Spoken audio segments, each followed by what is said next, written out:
another episode on Annie's Chatroom. And today we are going into our motherland.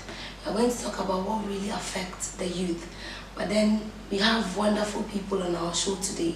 And before I get back to them, for them to tell us who they are, what they do, and what motivates them. We as Ghanaians, there are problems we face in our country, yet we think there is no solution.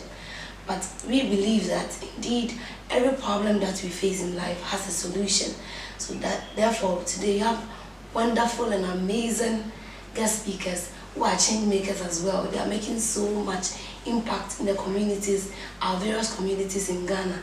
So you are going to get to know about them, what they do, their source of motivation, and we get back to the topic for discussion. So hello. You're welcome to Alice Chatroom. Thank you. Well, I know how excited you are to be on the show though, but the truth is, I know your name is Sandra, your name is Noah. If someone asked me, do you know the people you just interviewed? I wouldn't know what to say because I really don't know what you do. Though I've been seeing the pictures, but I don't know how true it is. Probably someone took a picture and then gave it to you. But today, our viewers and myself will get to know who you are and what you do in the society. So if you say Noah, what can you say about yourself? How can I describe it to someone else? Okay. My name is Noah Bant and a Master's in International Affairs student at the University of Ghana. Wow. Yeah, so some of the challenges that I go through, it's just about just trying to be relevant as a young guy in Ghana so far as the affairs of the country is concerned. And sometimes it comes up with a lot of challenges. It could be financial, it could be political, like there are lots, a whole lot, even moral, some have to do with attitude now. So it's like how, as a youth, you can break through these challenges to also make yourself relevant. Okay. Yes. So what is this greatest challenge that you faced and you are proud of the solution you made to it? Okay, if I would say one of the greatest challenges was after my national service. Then after national service, you're thinking about what to do as a job. So what's a year and over, like roughly getting to 2 years, you're not getting a job. So the idea came up that you have to do something on your own, even if it's a business. Trying to, most of the time we finish school and we think that it's government that's supposed to get a job for us. But it has time that as graduates we think outside the box and try to set up something. So I came up with a business idea that I didn't even have to start with even just one CD, but because of some loyalty and some integrity that I have, so I had to lean on friends, then they'll give you the goods to sell for people, then also make some profit. Wow. So you just have to identify some opportunities or loopholes in the society, then you fit there, you make yourself relevant. Of course, there are opportunities out there, but as to how the youth or we Ghanaians or other people in the country would be able to get that opportunity is the problem. Even how to identify it, we feel reluctant sometimes. So I think there are opportunities out there. So my viewers are really happy that you are able to share your greatest challenge. Yeah, let's get back to Sandra. Yeah. Sandra. Who is Sandra? What do you do? What gets you moving in life? Okay, so I'm Sandra Tia, an undergraduate student of University of Education in Wimba, and personally I'm an entrepreneur and a social entrepreneur to be precise. So what motivates me a lot is seeing young girls being enrolled in school. In fact, when I see them, I feel a pure joy in my heart. So I'm so happy and excited to see these girls in school like myself. So this is what really motivates me to move ahead. Wow. Thumbs up to the young girls out there who are ready to go to school and be educated. We will go to school yet we wouldn't get any knowledge from the schooling we are going to. But you saying educated, I feel that it is time for us to be educated, not just go to the school.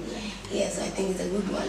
And what is this greatest challenge? I know you sometimes your words get people motivated in the site. I mean, you sometimes go out there, make impact in various schools, impacting the young people. So what is this challenge that you faced and you're proud of the decision that you made? Okay, so my greatest challenge was when I was about to complete school. in the family, I think it was difficult for the members to go to university. So that was my greatest challenge, to complete school and go back and stay in the house to work or find something to make a living out of. So that was my greatest challenge. So I told myself that I wouldn't do that, and I was not even willing to stay in the house for a year to go to school. So I started looking for opportunities myself. So I found this scholarship opportunity, which was CAMFED, Campaign for Female Education.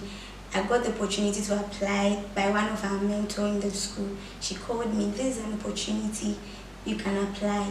I applied and I had this opportunity to go to school.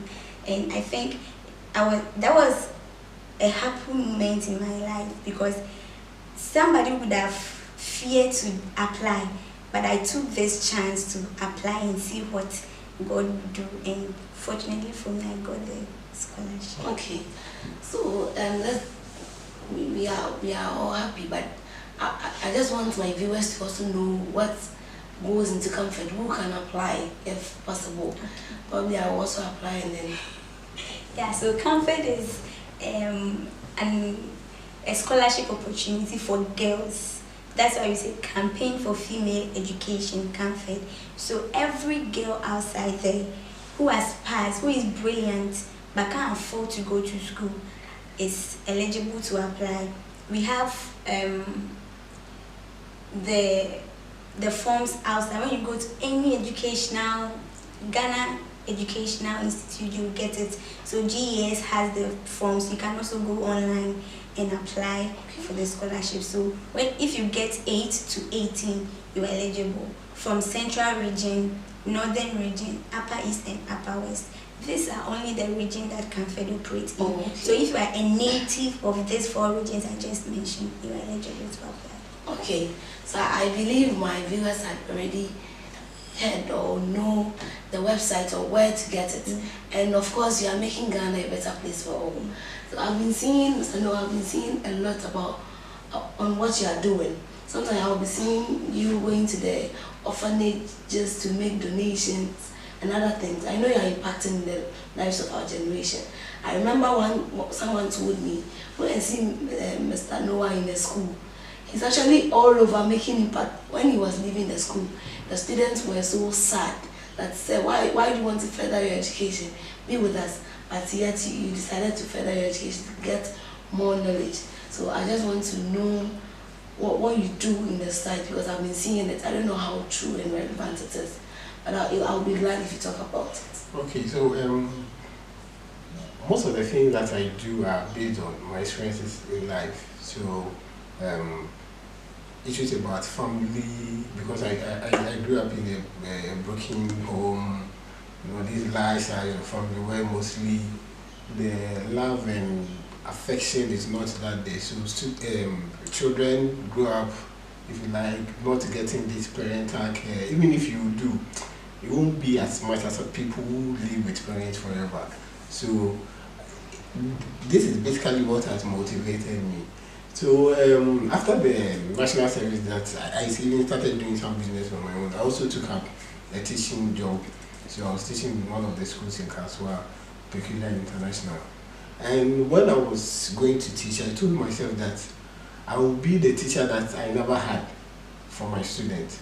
So normally, aside teaching, I took it upon myself to be like a parent to these children. So I was more or less like a parent, a brother, and everything to these children. Because these days, most parents are after money. So they even hardly get time for their awards. So I was very close to the children. So they could relate with me, discuss any issue that is affecting them, be it academics, moral, sexual issues, because of that rapport that I had with the children. So through that, I was able to connect with them. To the extent that when I was leaving, some of them didn't want me to leave. I also felt that it's time for me to go and upgrade. And so this is more or less the reason that affects me to do something. And also, aside that, sometimes in the society about orphanages and health screening and issues about adolescents, Because of my background, where I've from a background that's mostly classified as have not people who are struggling.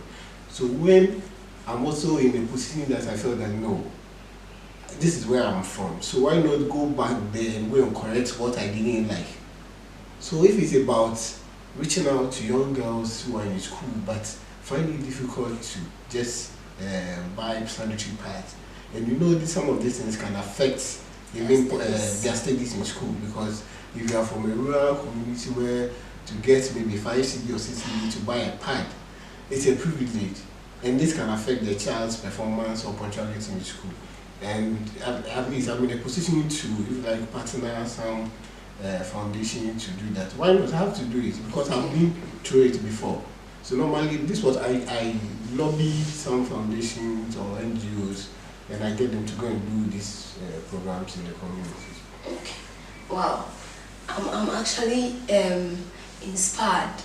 Actually, I feel I am the one who has been empowered more than my viewers. So let's go on this short commercial break. We'll be right back. Attention, attention. I have an announcement to make. Let's go. You know get Jesus, you know get life. Opportunity, they knock your door. Take a more, receive a more. Take Jesus and save your life.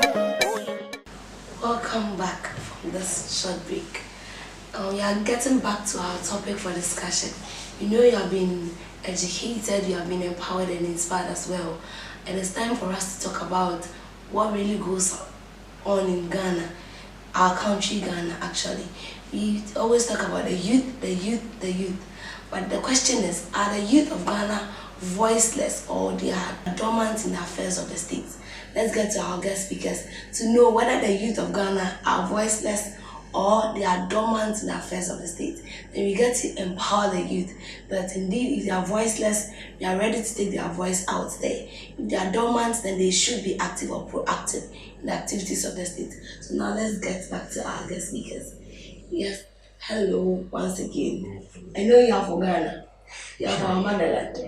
We have been seeing our youth out there. Some of them are doing a lot. Some, they feel they are voiceless. Whenever they talk, the government or the leaders do not mind them. They pay no heed to them. So they feel reluctant. Then why should I talk about it? Because if I talk about it, of course, they will not mind me. So are they rather voiceless, or do you think they are dormant? They don't want to be proactive. They don't want to be involved in the activities of the state. What is your take on it? Oh, I think this is a very big question. It's a question that doesn't have a straightforward answer. Are the youth of Ghana being dormant or voiceless? I would say it's both. They are dormant and they're also voiceless. It depends on how you argue it from. You see, to a large extent, what the situation of the youth now is as a result of a lot of factors. It could be cultural and environment. If you happen to grow up in a setting where you can't question the authority of the elders, and this is what we are used to in Ghana. You will see now before Kasa, okay. Even when they are at fault, you the child, you have to accept that. So indirectly, it is something that is in us, it's innate.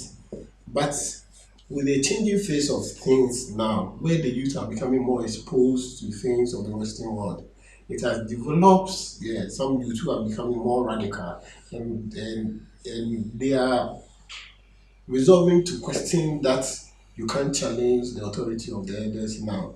So it's more or less like now there's some, if you like, conflict or tension between what the youth want to do and what the old folks say. So sometimes you hear pronouncements like then I think but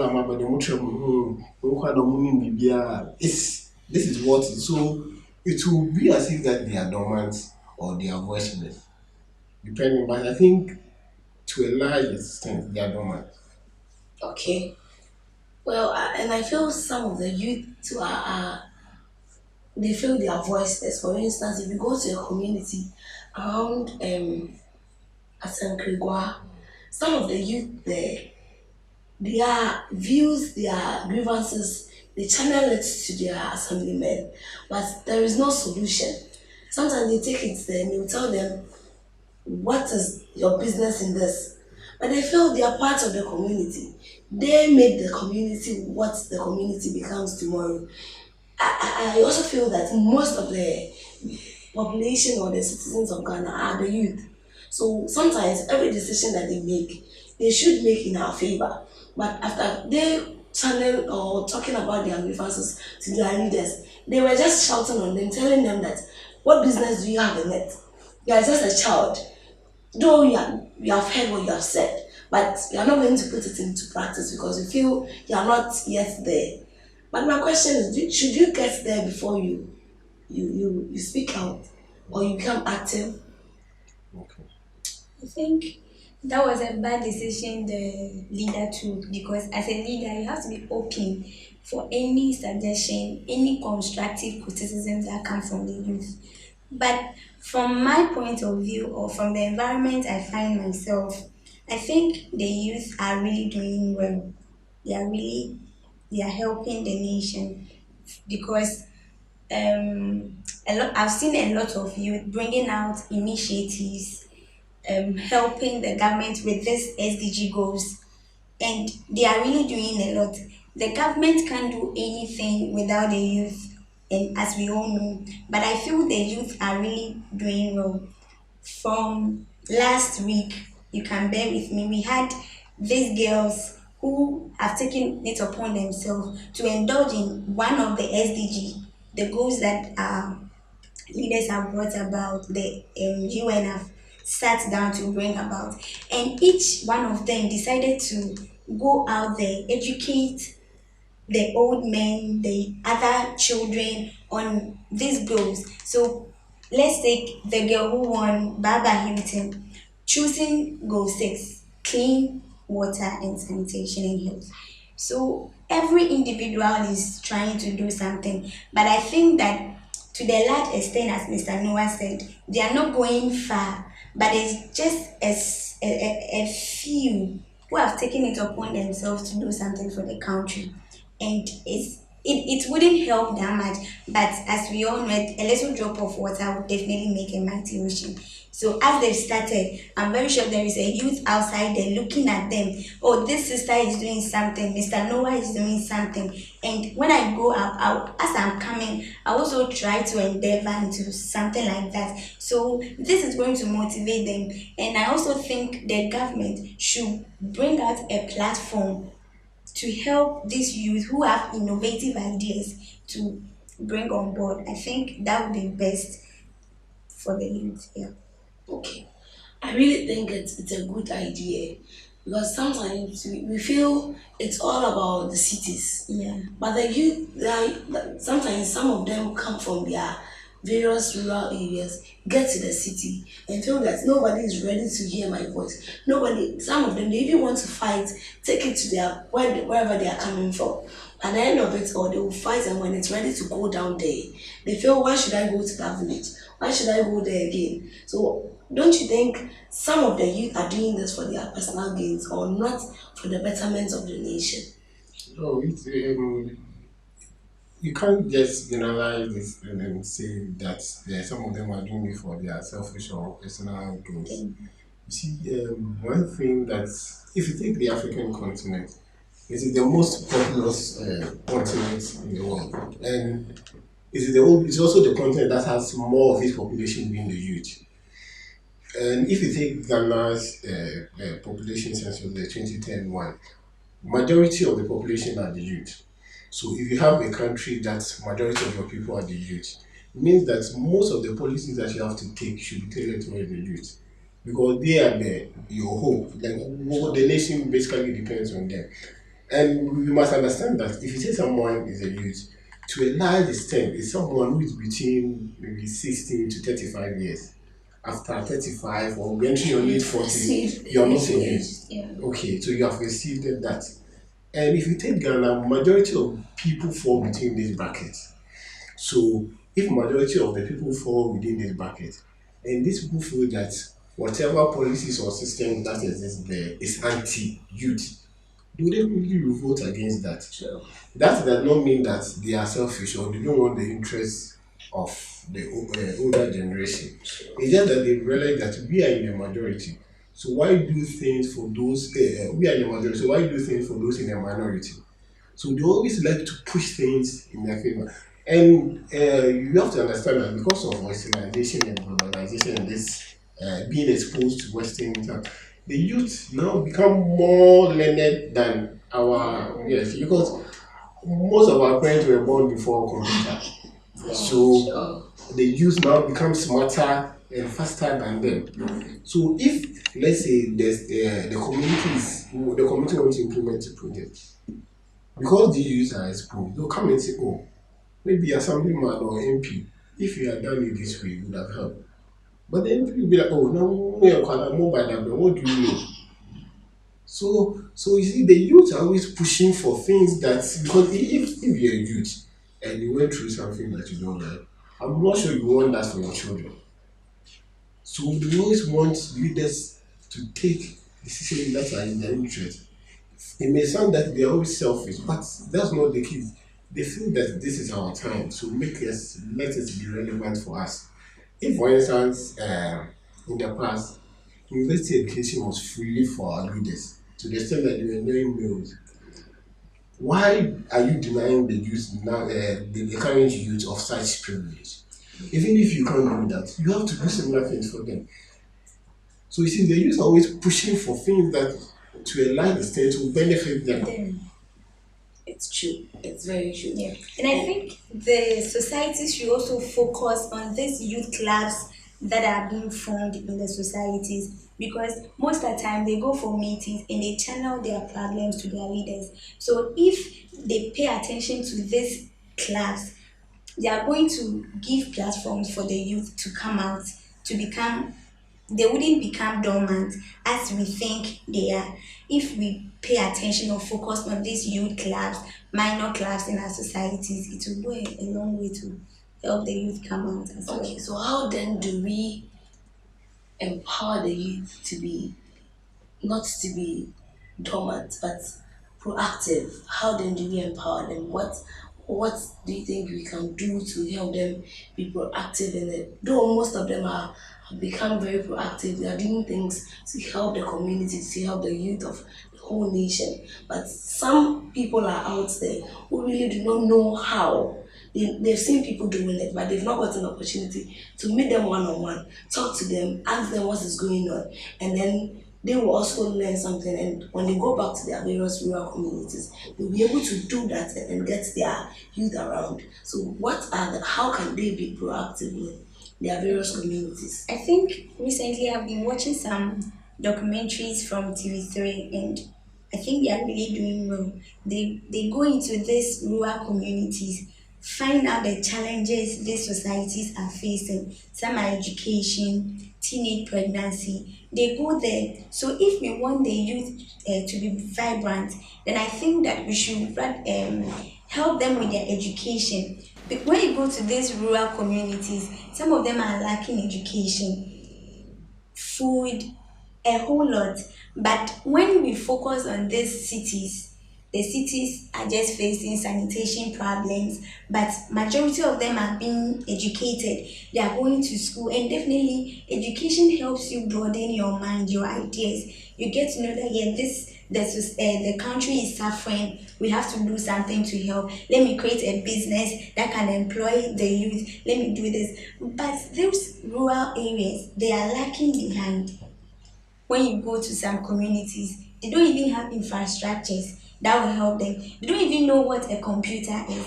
So this is the time that our government, our leaders, these politicians promising us with a whole lot of things and they are not fulfilling. I think this is the opportunity for them to help the youth, provide scholarship for those who are excelling in their academics to continue to upgrade themselves, providing this vocational support for those who can't be in schools but are ready to learn a skill. If you learn a skill, you are empowering somebody, you are empowering a youth out there.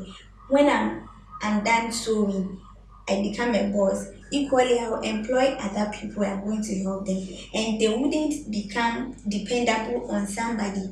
They will know that this is not right. When an MP comes to power, or maybe a politician is being voted, they know that this is what he promised to do, this is what she promised to do.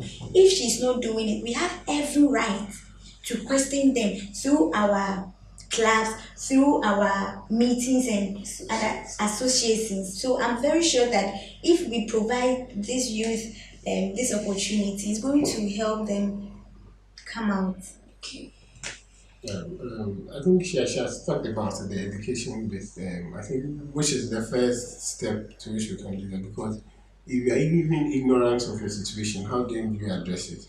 So I think the first part is that we have to make sure that the youth are educated and trained. Then you see another thing to that will help is that with the in the aspect of the education, it's high time that we emphasize on technical and vocational education training. Yeah.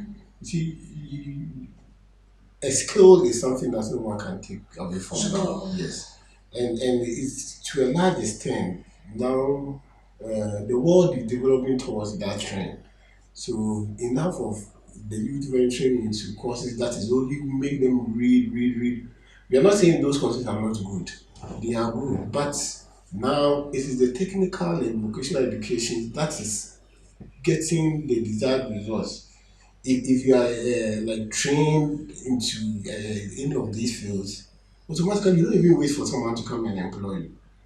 I'm saying this because when the youth take these ventures serious, economically they become empowered. So if the leaders are not doing something for them, they can take it to question and take up their own decision. If let's say for example, maybe in the next 10 to 5 years, and you have the what do you call it, the most, if you like, powerful or richest male entrepreneurs in the country are all between the ages of maybe 16 and 35. They know, no, these guys are now coming up. And you will now dictate which policies government are supposed to take. Sure. Yes. So, but when we take the aspect of technical and vocational education serious, automatically when you are done with school, you can start up on your own. And in that respect, you are empowered. You have some money for yourself. So you can also start to influence the systems in the country. Okay. Then aside that, it's high time too that we look at some administrative and political systems in our country. For instance, according to Ghana's constitution, you can become a member of parliament at at the age of 21. The youth must identify that this is something that we can do. You don't need to get to 60 years before you contest for an MP. Sure. 21 years allow you to do that. So empower yourself and start challenging the older folks for such a position. Sure. At age 41, which is just after you being a youth, you can stand for that. And when we as youth start to identify and see that no, these old folks are fading away, so it's high time we take the reins of government. We will make ourselves relevant. If in the next 10 to 15 years and we have a president with 40 years, majority of his ministers are between 30, 35, let's say to 40. It's the youth that are ruling. So now we will take decisions that will affect us. I'm not saying our leaders who are more than 40 or 50 years won't take decisions. But you see, if you are in the situation, you know how it affects you. So you work towards that. So the youth should be ready to take up what you call the leadership roles. Don't wait. If you are telling your MP to do something and your MP is not doing it, empower yourself to challenge that MP. Because though it be as if most of the youth now relax and do yes and answer to our leaders. Yes, but when you are matching them boot for boot, not as in fighting them, but challenging them on ideas with knowledge on ideas, they'll feel no, these people are a force to reckon with. But if we just fold our arms and relax, oh, government say I will do this for you, and that maybe it may look good, but the implementation will have challenges. You see, it's because sometimes maybe government may come up with a very nice idea, but even which is for the youth, but you find out that even in the formulation and the implementation of these processes, the youth are relegated. So you are implementing a youth policy, maybe a 60 years old man is the one implementing that. I'm not saying they can't do it. Of course They can. But so the youth, we have to stand up and make ourselves relevant. Leadership will start from, so in your own community, you can make influence. Yes, if it's about district assembly elections, own up and challenge them. MP, own up and challenge them. And when you do that, gradually, the old folks know. Well, our time has elapsed. Let's allow this to follow. yeah, we should get to a time for that. And I feel today the youth are out there are empowered and they are ready to take up the leadership roles. They are ready to be vibrant. They are ready to be proactive. They are ready to help Ghana move to the next level. Thank you for coming on Anisha Chatroom. This is the end of the show. See you same time next week. Have a blessed weekend. Hey, have you heard of this? I can't go to school. Yes, girls are giving up, women are giving up. And that is why we are here.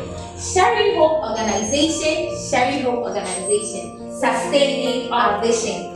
Sharing Hope Organization is a non-profitable organization that seeks to help the less privileged girls, especially victims of teenage pregnancy, share their hopes with them and get them back to school. And also defend the rights of the less privileged and vulnerable in the society. For sponsorship, contact 0540 656818. Sharing Hope Organization, sustaining our vision.